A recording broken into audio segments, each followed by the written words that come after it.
Online ক্লাসে সামনাই মহিলা college থেকে আমি জুলিয়া সুলতানা মানবিক বিভাগ।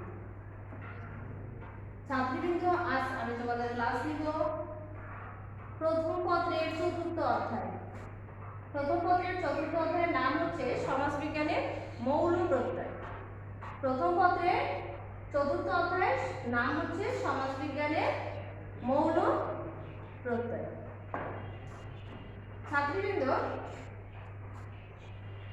প্রাকৃতিক অথবা সামাজিক কিংবা এই দুটির কোনো একটি শাখায় কতিপয় মৌলিক শব্দ প্রত্যয় ব্যবহৃত হয়।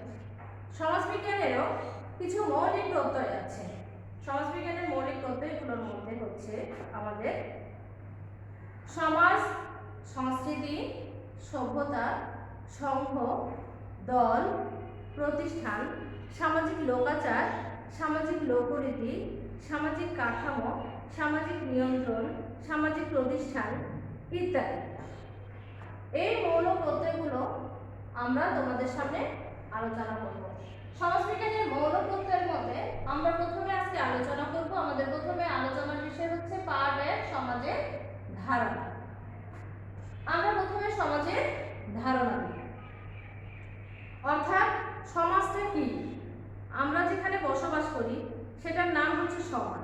সেই সমাজটা কিভাবে এসেছে, সেই সমাজটা কিভাবে গঠিত, সেটা আমরা আলোচনা করব। সমাজবিজ্ঞানের মূল প্রতিপাদ্য বিষয় হচ্ছে সমাজ। এই সমাজের ইংরেজি শব্দ হচ্ছে সোসাইটি। সমাজের ইংরেজি শব্দ হচ্ছে সোসাইটি। এই সোসাইটি শব্দটি ল্যাটিন শব্দ সোসিয়াস থেকে সোসাইটি এসেছে, যার অর্থ হচ্ছে বন্ধুত্ব বা সহযোগিতা। অর্থাৎ আমরা সমাজে বসবাস করি, আমাদের সহযোগিতা এবং একের সাথে অপরের বন্ধুত্বসুলভ আচরণটাই হচ্ছে আমাদের সমাজ। অর্থাৎ সংঘবদ্ধভাবে বসবাস করাই হচ্ছে সমাজ। যখন বহু লোক একই উদ্দেশ্য সাধনের জন্য সমাজে বসবাস করে তখনই তাকে সমাজ বলে। এই সমাজ সম্পর্কে বিভিন্ন সমাজবিজ্ঞানী বিভিন্নভাবে সংজ্ঞা দিয়েছেন। সমাজবিজ্ঞানী জেমস বার্ট তার ফান্ডামেন্টালস অফ সোসিওলজি, সমাজবিজ্ঞানী জেমস বার্ট তার ফান্ডামেন্টালস অফ সোসিওলজি গ্রন্থে সমাজ সম্পর্কে বলেছেন, সমাজ হলো সামাজিক সম্পর্কের এমন একটি জটিল জাল যে সম্পর্ক দ্বারা প্রত্যেক মানুষ তার সঙ্গীদের সাথে সম্পর্কযুক্ত। এরপর জার্মান সমাজবিজ্ঞানী ফার্ডিন্যান্ড টনিস, তিনি বলেন যে সব সামাজিক সম্পর্কের মাধ্যমে আমরা জীবন ধারণ করি তাদের সংগঠিত রূপই হলো সমাজ। অর্থাৎ সমাজ বলতে বোঝায় পছন্দ অনুযায়ী সম্পর্কের ভিত্তিতে একটি সুবিন্যাস। অর্থাৎ মানুষ যখন যেখানে বসবাস করে সেখানে সেই মানুষগুলো তার প্রয়োজনের তাগিদে বিভিন্ন অর্থনৈতিক, সামাজিক এবং রাজনৈতিক প্রতিষ্ঠান গড়ে ওঠে, নিজেদের একটা জীবন প্রণালী গঠন করে, সেটাই হচ্ছে আমাদের সমাজ। ছাত্রীবৃন্দ, সমাজের ধারণা আলোচনা করলাম। এরপর আমরা আলোচনা করব সমাজের বৈশিষ্ট্য ও কার্যাবলী। সমাজের মূল দুইটি বৈশিষ্ট্য হচ্ছে যে সংঘবদ্ধভাবে বসবাস। প্রথমত সমাজের মূল বৈশিষ্ট্যের মধ্যে প্রথমত হচ্ছে সংঘবদ্ধভাবে বসবাস। দ্বিতীয়ত সংঘবদ্ধভাবে বসবাসের পেছনে কিছু স্বার্থ এবং কিছু উদ্দেশ্য নিহিত থাকে। সমাজের অনেক বৈশিষ্ট্য আছে, তার মধ্যে মূল দুইটি বৈশিষ্ট্য আমি তোমাদের সামনে আলোচনা করছি। এরপর আলোচনা করবো আমি সমাজের কার্যাবলী। সমাজে বসবাস করতে গেলে প্রত্যেকটি মানুষের তার কিছু কাজ থাকে, কিছু নৈতিক কাজ থাকে, যে কাজগুলো দেখলে আমরা বুঝতে পারি যে হ্যাঁ এটা সমাজের কাজ। যেমন আমরা এককভাবে কোনো কাজ করতে পারি না। সমাজে বসবাস করতে গেলে সমাজের বিভিন্ন প্রতিষ্ঠান গড়ে ওঠে, এই প্রতিষ্ঠানগুলো আমরা যৌথভাবে সবার সম্মিলিতভাবে আমরা কাজগুলো করে থাকি। এককভাবে কোনো কাজ হবে, বিপদে আপদে আমরা সমাজের সবাই এক এক বিপদে আমরা এগিয়ে আসি, সবাইকে সহযোগিতা করি। এই যে বিভিন্ন কার্যাবলী থাকে, এগুলো হচ্ছে সমাজের কার্যাবলী। এরপরে আমরা আলোচনা করব সমাজ বিবর্তনের ধারা। আমাদের পার্ট 3-এ আছে সমাজ বিবর্তনের ধারা। সমাজ বিবর্তনের, সমাজ কিন্তু একদিনে উৎপত্তি হয়নি, এটি হঠাৎ করে উৎপত্তি হয়নি। বিভিন্ন মতবাদের ভিত্তিতে সমাজ উৎপত্তি হয়েছে। সমাজ মতবাদের প্রথমটি হচ্ছে ঐশ্বরিক মতবাদ। অর্থাৎ সেই সময়, অর্থাৎ অনেক আগে প্রাচীনকালে মানুষ মনে করত যে সমাজ ঈশ্বরের সৃষ্টি। এখানে এই বিশ্বে যা কিছু আছে, যাদের প্রাণ আছে, যাদের প্রাণ নাই, সব কিছুই ঈশ্বর সৃষ্টি করেছেন এবং ঈশ্বরের দ্বারা সমাজ সৃষ্টি হয়েছে। পরবর্তীতে মানুষের মনে চিন্তা চেতনা ধ্যান ধারণার ফলে তাদের এই ঐশ্বরিক মতবাদটা অযৌক্তিক বলে মনে হয়েছে। তারা মনে করেছেন যে না, এটা ঐশ্বরিক, ঈশ্বর দ্বারা সমাজ সৃষ্টি হয়নি। তারপরে তারা চিন্তা ভাবনা করলেন যে এটা বল প্রয়োগের মাধ্যমে সমাজ সৃষ্টি হয়েছে। অর্থাৎ সেই সময় কোনো বলবান ব্যক্তি ছিল যার শক্তি এবং ক্ষমতা ছিল বেশি, সেই সময় তার শক্তি দিয়ে, ক্ষমতা দিয়ে অন্যান্য ব্যক্তিকে জয় করে নিয়েছিল এবং সব ব্যক্তিগুলো সেই বলবান ব্যক্তির দায়িত্বে কাজ করত। আর এ থেকে মনে করা হতো যে এই বলবান ব্যক্তি দ্বারাই এই সমাজটি সৃষ্টি হয়েছে।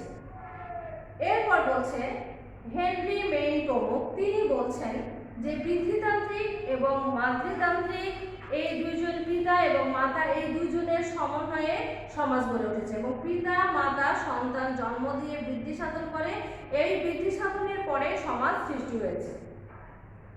এরপর আসছে আমাদের সামাজিক চুক্তি মতবাদ। সামাজিক চুক্তি মতবাদের প্রধান প্রবক্তা হলেন রুশো। তিনি বলেছেন, প্রধান প্রবক্তা রুশো, তিনি বলেছেন যে আমাদের সমাজের মানুষগুলো তাদের নিজেদের প্রয়োজনে, নিজেদের জন্য সমাজ সৃষ্টি করেছেন। অর্থাৎ প্রথমে আমাদের মানুষ এসেছে, এই মানুষগুলো সৃষ্টি করেছে সমাজ।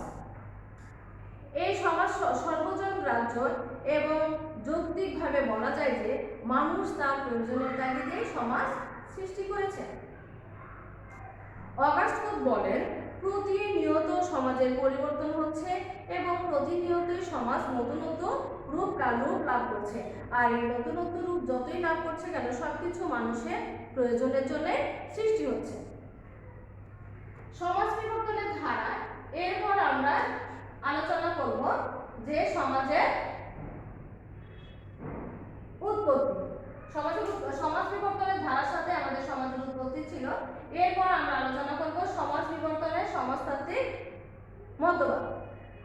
সমাজ বিবর্তনের সমাজতান্ত্রিক মতবাদগুলো কিভাবে এসেছে? সমাজ বিবর্তনের সমাজতান্ত্রিক মতবাদের মধ্যে আছে মূল হচ্ছে 4টি। একটি হচ্ছে আদিম সমাজ, আরেকটি হচ্ছে পশুপালন সমাজ। সমাজ বিবর্তনের সমাজতান্ত্রিক মতবাদের মূল হচ্ছে যে প্রথমে আসছে আমাদের আদিম সমাজ, এরপরে আসছে আমাদের পশুপালন সমাজ, 3 নম্বর আসছে আমাদের কৃষি সমাজ এবং 4 নম্বরে আসছে আমাদের শিল্প সমাজ। অর্থাৎ আদিম সমাজ, প্রাগৈতিহাসিক যুগের সমাজকে বলা হচ্ছে, আমরা প্রথমে আলোচনা করব এখন আদিম সমাজ। প্রাগৈতিহাসিক যুগের সমাজটাই হচ্ছে আদিম সমাজ। এই সমাজকে অনক্ষর সমাজ বলা হয়। অর্থাৎ এই সমাজে কোনো সভ্যতার আলো পৌঁছায়নি এবং এই সমাজে মানুষ লিখতে পড়তে জানতো না। আদিম সমাজে মানুষ কি করত? দলবদ্ধভাবে বসবাস করত এবং সবাই দলবদ্ধ হয়ে ফলমূল সংগ্রহ করত, পশু শিকার করত, নদী নালা খাল বিল থেকে মাছ শিকার করত। এভাবে তাদের জীবনযাপন হতো আর এটাই ছিল আদিম সমাজের মূল অর্থনীতি। আদিম সমাজের পরে আমাদের আসছে পশুপালন সমাজ। অর্থাৎ পশুপালন সমাজে, আদিম সমাজের পরে পশুপালন সমাজে মানুষ কি করত? স্থূলাকৃতি, বন জঙ্গলে ঘুরে স্থূলাকৃতির কিছু পাথর সংগ্রহ করত। সেই পাথরগুলো নিয়ে তারা কি করত? পশু পাখিকে শিকার করত। এভাবে শিকার করতে করতে এক সময় কি করলো? তারা পশুকে গৃহে পালন করা শিখলো। কিছু পশু পাখি আছে যেগুলোকে গৃহে পালা যায়, সেগুলোকে তারা গৃহে পালন করতে শিখলো এবং তারা খাদ্য সংগ্রহ করতে শিখলো। বিজ্ঞানীরা ধারণা করেছেন যে প্রায় 20,000 বছর পূর্বে পশুপালন, তারা গৃহপালিত পশুকে গৃহে বসবাস করতে শুরু করলো। এরপর আসছে আমাদের কৃষি সমাজ, অর্থাৎ পশুপালন সমাজের পরে আসছে আমাদের কৃষি সমাজ। পশুপালন সমাজে যখন পশুকে তারা নিজেদের আয়ত্তে নিয়ে আসতে পারলো, ঠিক কিছু গৃহপালিত পশু পালার জন্য তারা কি করলো, তৃণভূমিতে বসবাস করলো। এই তৃণভূমিতে বসবাস করতে গিয়ে পশুপালনের সাথে সাথে তারা শাকসবজি ফলমূল সংগ্রহ করলো এবং কৃষিকাজ করা শুরু করলো। ধারণা করা যায় যে পশুপালনের সাথে সাথে কৃষিকাজের উৎপত্তি হয়েছে, কিন্তু বিজ্ঞানীরা বলেন 6,000 বছর পূর্বে লাঙ্গলের ব্যবহার শুরু হয় এবং লাঙ্গলের ব্যবহারের সাথে সাথে কৃষিকাজ শুরু হয়েছে। এই কৃষিকাজ শুরুর সময় সবাই দেখলো যে জমির চাহিদাটা বাড়ছে, অর্থাৎ সবার যে যত জমি আবাদ করতে পারছে তারা তত লাভবান হচ্ছে। তখন কি করলো, এই জমির দায়িত্ব নেওয়ার জন্য, অর্থাৎ নিজেদের দায়িত্বে বেশি জমি আনার জন্য কি করলো, তারা বলবান ব্যক্তিরা দুর্বল ব্যক্তিদের মেরে ফেলতে লাগলো। তারপরে যখন দেখলো যে না, শ্রমের চাহিদা বাড়ছে, জমিতে কৃষি ফসল আবাদ করতে যে শ্রমের চাহিদা বাড়ছে, তখন শ্রমের চাহিদা বাড়ার জন্য বলবান ব্যক্তিরা দুর্বল ব্যক্তিদেরকে শ্রমের জন্য কাজে লাগাতে শুরু করলো। আর এ থেকে আস্তে আস্তে শুরু হয়ে গেল ভূমিদাস এবং দাস প্রথা। এরপর আমাদের আসছে শিল্প সমাজ, অর্থাৎ কৃষি সমাজের পরে শিল্প সমাজ হলো। এই শিল্প সমাজে এসে ছোট ছোট শিল্প কারখানা এবং বৃহৎ আকারের শিল্প কারখানা গড়ে ওঠে।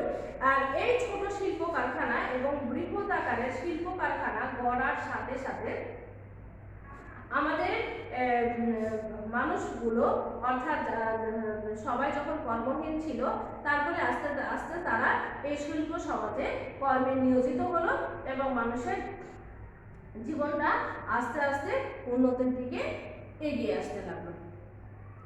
তাহলে ছাত্রীবৃন্দ, আজকে আমি তোমাদের আলোচনা করলাম সমাজ বিজ্ঞানের মৌল গ্রন্থের মধ্যে সমাজ সম্পর্কে আলোচনা করলাম। সবাই সুস্থ থাকো, ভালো থাকো, নিয়ম নীতি মেনে চলো। আসসালামু আলাইকুম।